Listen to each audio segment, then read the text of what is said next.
রাধে রাধে। আর নয়, এবার থামুন। আপনি ভাবছেন তো যে আপনি কুকর্ম করেই যাবেন, অসৎ পথে চলেই যাবেন। আপনাকে থামানোর মতো কেউ নেই, আপনাকে কেউ দেখে না। কিন্তু এটি আপনার ভুল ধারণা।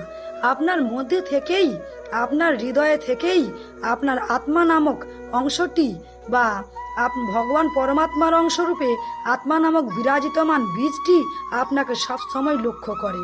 তাই আপনি যদি অসৎ কাজ কুকাজে লিপ্ত থাকেন, তবে আপনার মনটি সবসময় চিন্তিত থাকবে, আর যে চিন্তার বিষয়টি আপনাকে কুড়ে কুড়ে খেয়ে শেষ করবে এবং একদিন শেষের দিনে আপনাকে রোগ শোক ভোগ ব্যাধি আদি ইত্যাদির মধ্যে জড়িয়ে ফেলবে।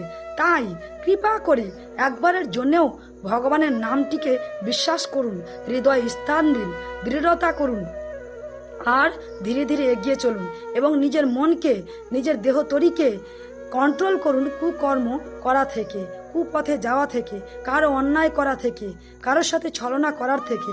এগুলো যদি আপনি আপনার মধ্যে না থামান, তাহলে আপনার মধ্যে আপনার মন এবং আত্মা প্রতিনিয়ত আপনাকে অশান্ত করে তুলবে এবং কারোর প্রয়োজন পড়বে না আপনাকে বিরক্ত করার, আপনাকে শাস্তি দেওয়ার। আপনার নিজের শাস্তি আপনি নিজেই ভোগ করবেন। তাই বলুন রাধে রাধে, হরে কৃষ্ণ, নিতাই গৌর, হরি হরি বল।